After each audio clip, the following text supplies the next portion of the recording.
you a strange first question, Okay. and strange by my understanding of how interviews such as these go. You've written a 450-page debut novel, Okay. Yes, that which is is true. not usual anymore. Mm-hmm. But at least I've been feeling that first novels are getting smaller and smaller. Mm-hmm. Uh, Novels are getting smaller and smaller. There are very few people who write um, substantial novels anyway. I don't mean Mm-hmm. that small novels are not substantial. You get the drift. So tell me about the length. I mean, have you been a fan of fat novels? Is it, or did you anticipate that when you started writing this finally? And we'll come to the genesis of the story, this was going to be a big story.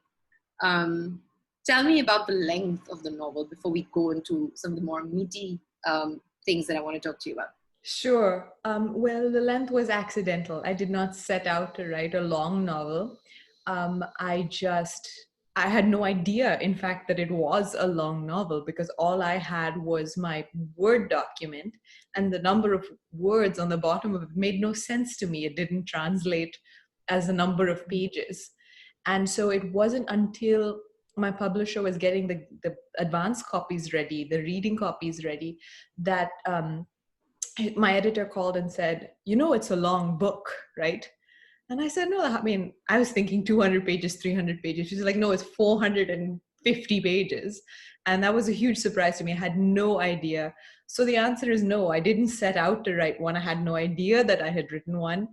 And of course, the mere fact of a number of pages doesn't guarantee substance or weight. I mean, you can have a very hard-hitting 200-page slim dagger of a book. So I hope that despite the length, um, it feels like it moves fast.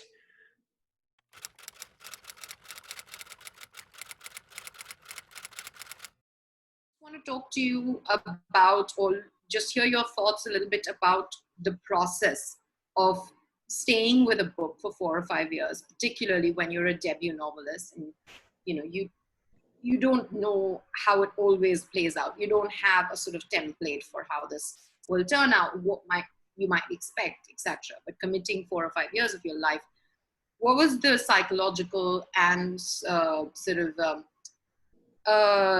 material journey of those 4 or 5 years for you as a writer? I think the thing that got me through the 4 or 5 years, or how many ever it was simply the fact that I didn't tell anybody about the novel. I mean, the people knew that I was writing something, but I didn't say what it was. I didn't say where it was set. I didn't say, I didn't show it to anybody. I didn't show almost anybody. And it was the secrecy of it. I really believe that it was the secrecy, secrets are so potent, right? That the mere fact of having one was exciting to me. I thought this might be a dud, but it's my dud. Nobody knows about it. And that helped me a lot.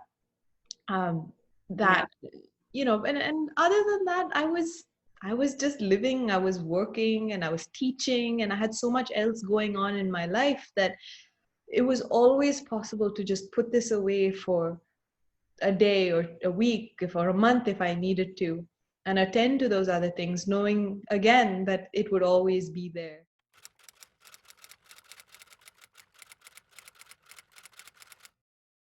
Because there's also, I mean, on the one hand, there's the dread of time, but on the other hand, there's the luxury of time. So I just wanna hear a little bit more about that. Yeah, it was quite simple. I write in the mornings. I write best in the mornings. So that's what I would do. And in the beginning, when I was doing the first draft, I just wrote, 1,000 words a day. That was my goal, give or take. Some days it was 943, but it was fine. And then when it got into the editing, it became a little more complicated. I would take it. It was easier to do at more scattered stretches of time. I didn't need the chunks.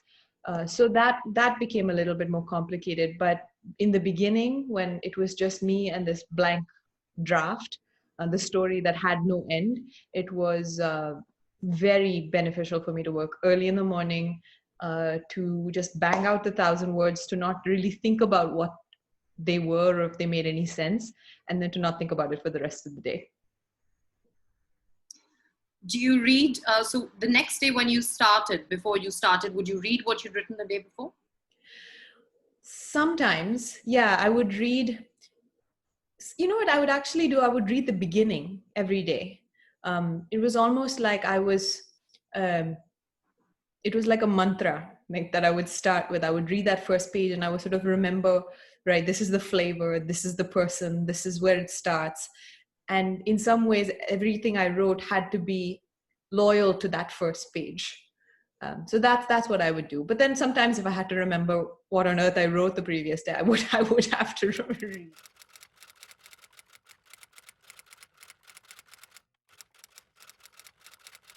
But speaking about formal education, you also received the prestigious Watson Fellowship. That sounds like a dream fellowship where you're sort of, your mandate is to travel around the world as long as you're not traveling in your home country and write stories.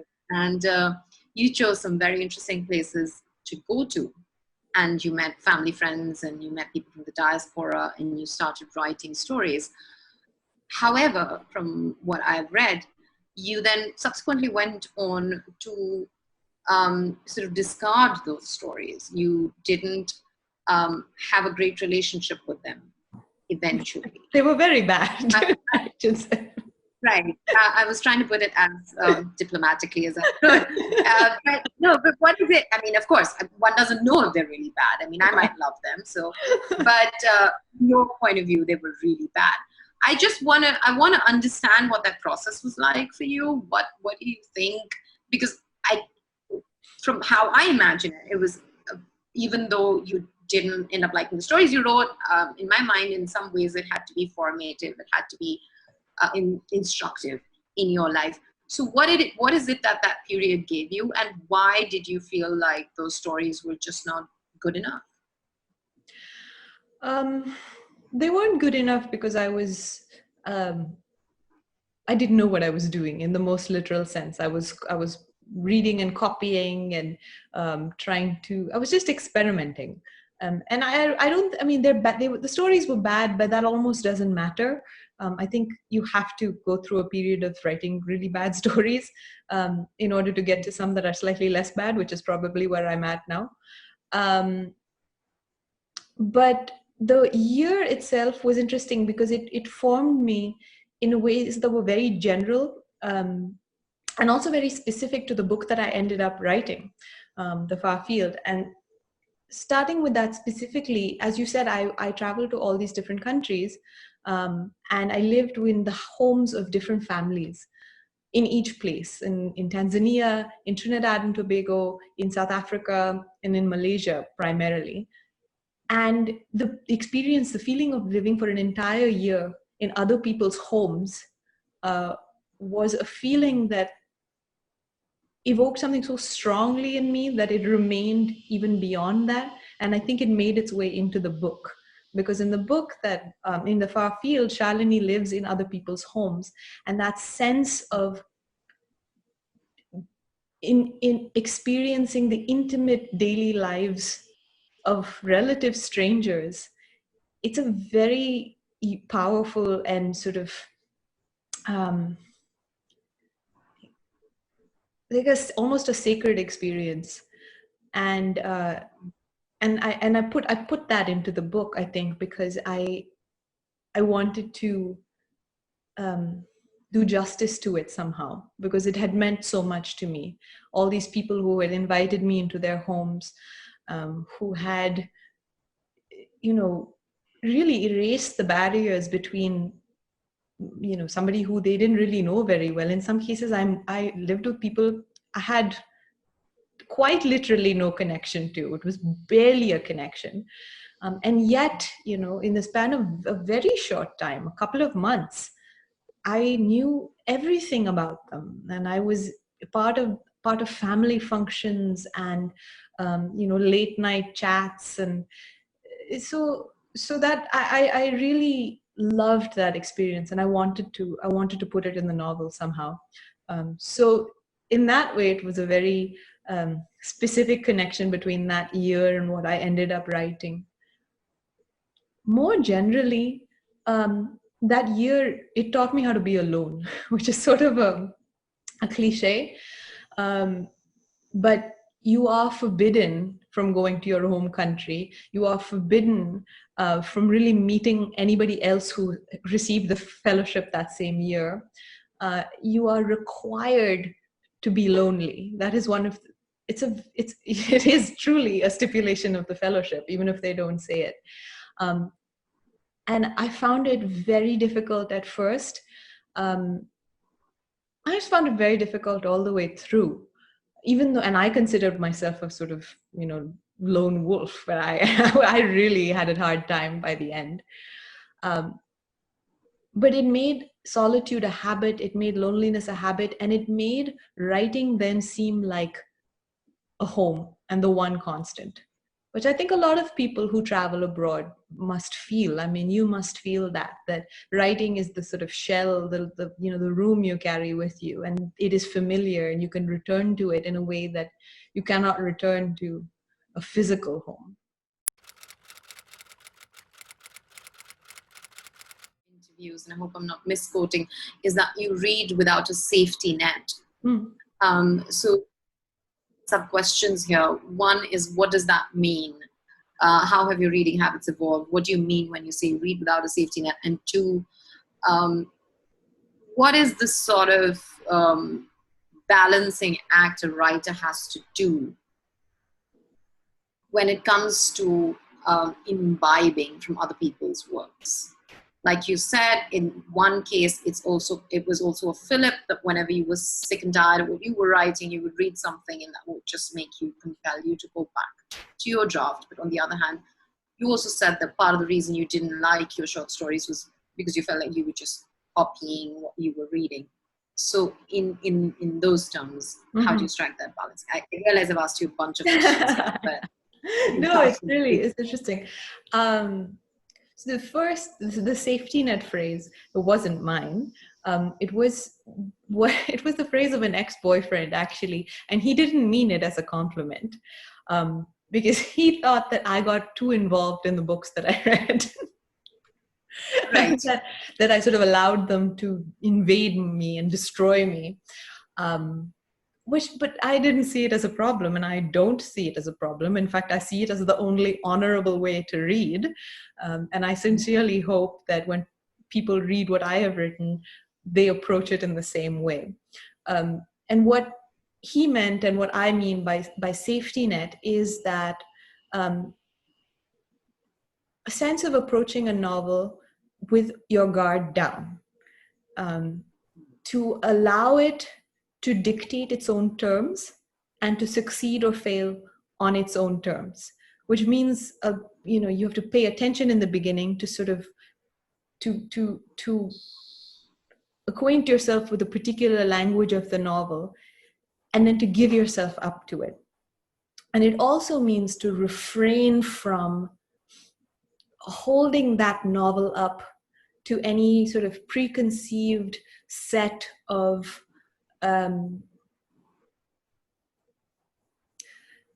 don't want to say values, but any sort of preconceived set of markers of what you would consider real life. And I know that's an odd thing to say, and I maybe haven't said it very well, but I suppose I just mean letting the novel become the real world, and allowing the real world to take a back seat, and not constantly trying to make the novel conform to the world as you see it, and rather allowing yourself to conform to the world as the novel sees it. That's what I mean. And That's very well put. I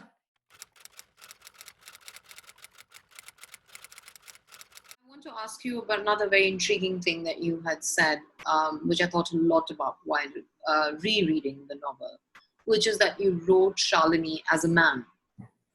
I want you to talk a little bit about, I of course, as a reader, have my own understanding of what you meant by that, but I would like the listeners perhaps to know what you meant by that in your own words, and how that has manifested in the way a lot of maybe lay readers have reacted to Shalini.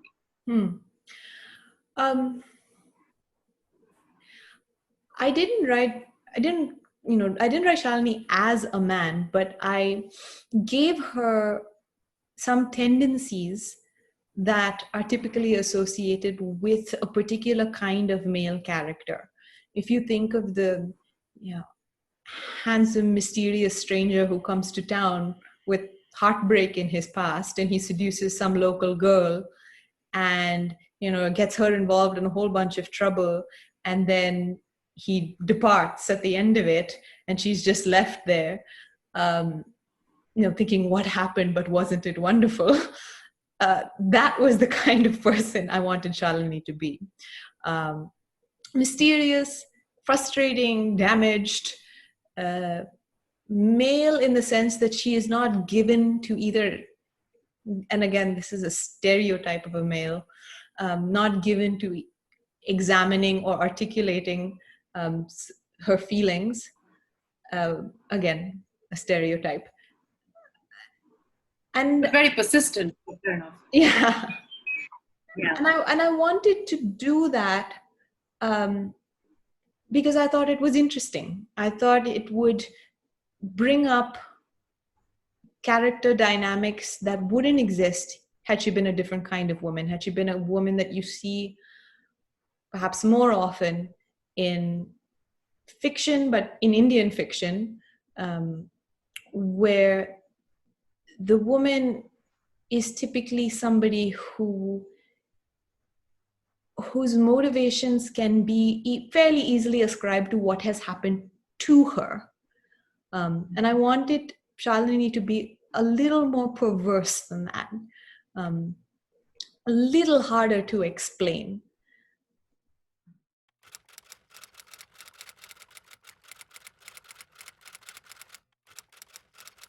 The other thing that I'm very keen to kind of speak to you about is the choice of Kashmir as being sort of very, very important part of your book, the very heart of your book, some might say.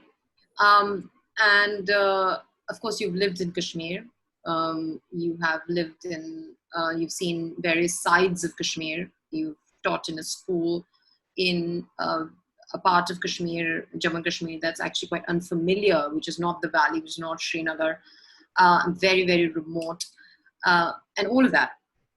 However, Kashmir is an extremely tricky subject. I mean, and that might be the understatement of the century. I mean, as somebody who has spent, I've spent years in Kashmir reporting, writing out of it, and always felt a sort of, I think the most uncomfortable I've ever felt is when I've been writing about Kashmir.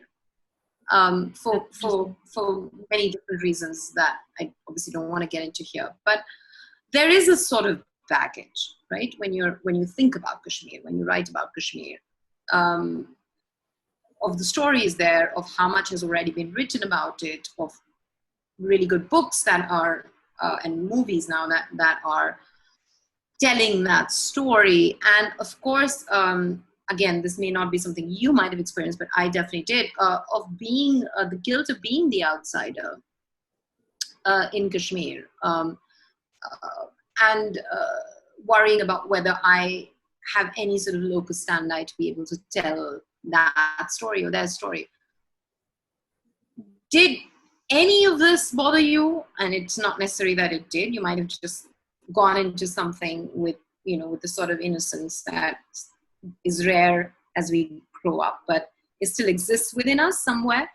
Or was this something you did grapple with, the ideas of appropriation and telling a story, etc.? Absolutely, it was something I grappled with.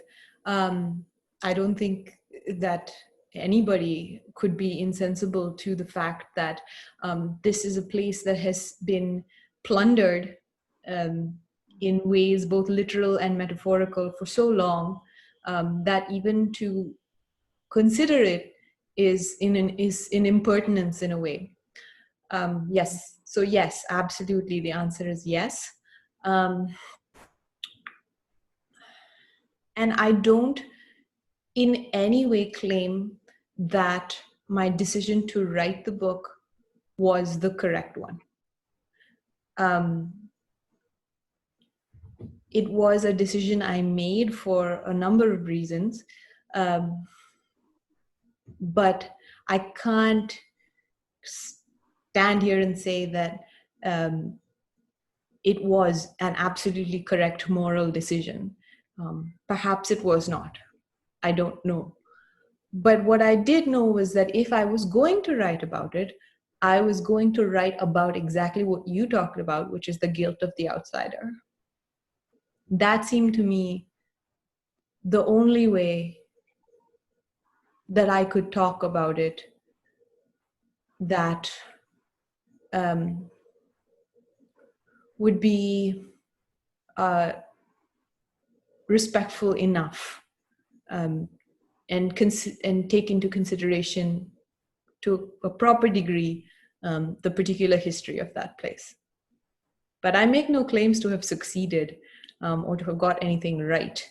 But in a sense, getting things wrong was the book. It was the sort of heart of the book. And so I think it would be sort of ironic and probably very stupid of me to say I got a book about being wrong right. So I'm not going to say that. And that is the best I can do.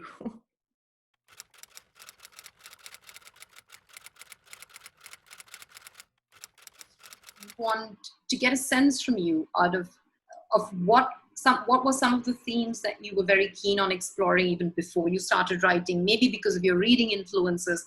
What were some of the themes or characters that imposed themselves, that sort of forced themselves into the narrative? And how did the balance come to you in terms of there's this whole universe of sometimes very discrepant things that are happening together, and how do I do them all justice? Very large question, but pretty much any answer will be good. Honestly, I think it was the discrepancy that was the thing that I wanted to write about.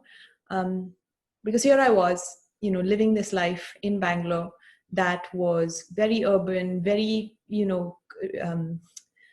very uninteresting to a certain kind of person, very cliche, very typical. And yet it managed to exist in the same universe as, say, someone who's growing up in a small village in the Pahari district, Pahari region of Kashmir. And that is normal and uninteresting for them. It came again out of that year that I was traveling, because I would move from world to world to world to world on a plane. And that was just as fast as I could possibly imagine. One day I would be in Trinidad, and the next day I would be in Tanzania, or the other way around. And the idea these two places could exist on the same map, in the same world, and I could be in both of them. And that seemed to me extraordinary. And that was sort of the feeling that I wanted to put in the book. How can these things that are so different be in the same world? And what happens when they come together? What happens when they collide? I would sometimes think about this when I was in Botswana, in teaching in Kashmir. I would remember some flash of my life from Bangalore, and I would look where I was, and those two things seemed irreconcilable. And so perhaps that is as close an answer as I can give you. I just wanted to bring these things that we say belong to the same country, but seemed to belong to different planets, into a scene with each other and to see what would happen. Final two questions. The book has had an incredible reception. You've got fabulous reviews. You've won so many wonderful awards. What does that, I mean, of course, I'm sure that as a young writer, you know, you're grateful for it, but is that something you expected? How much of it are you taking in and how much of it are you trying to kind of keep out of your purview as you go along? What does it really mean to you? I didn't expect anything. I was happy to be published. I was really happy to be published in India. That was the pinnacle of my ambition. And so everything else, everything that has followed has been just surreal. And I have tried to let it do what prizes should do, which is to act as a boost of confidence. So when I'm struggling now with what I'm writing, I at least think, well, you know, I was there before and I got through and things didn't turn out so bad. So maybe I should keep going. So I'm trying to use it for that. I'm trying to use it as a force for good. What's next? I mean, you may not be ready to talk about what you're writing, but where are you as a writer? Where do you think you're going? And is it going to be something very similar in terms of process and format and content? It's going to be something very different. Just whatever you can tell us about where you are and where you see yourself in the next year or so. I think it'll be, I'm working on another novel. It'll be very different, I think, but I also am, I'm not naive enough to think that I can ever get away from the things that obsess me. So it'll probably be quite similar in a way. I will still be thinking about the same things, about being an outsider and about being and about guilt and those kinds of things. It is still a secret, which is still exciting. Nobody has read it yet except for me, and it's sitting there waiting, which is a good thought. And I hope that it will take me less than a year to finish. I can't wait. Thank you so much, Madhuri. Thank you for talking to me. Thank you. And even though we overshot the time, this chat was just absolutely delightful. Oh, it was so wonderful. Thank you. Thank you.